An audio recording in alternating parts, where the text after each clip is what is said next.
Hi guys,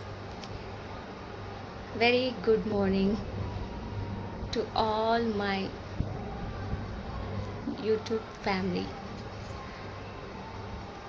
ఈరోజు హనుమాన్ జయంతి సందర్భంగా ప్రతి ఒక్కరికి కూడా హనుమాన్ జయంతి శుభాకాంక్షలు.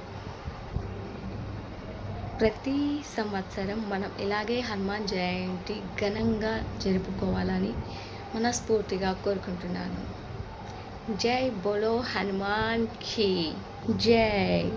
జై బోలో హనుమాన్ కి జై. జై బోలో హనుమాన్ కి జై. చెప్పండి, రేపు ఎంతమంది ర్యాలీ తీస్తున్నారు, ఎంతమంది హనుమాన్కి భక్తులు ఉన్నారో కామెంట్ బాక్స్లో పెట్టండి. ఓకేనా? బాయ్.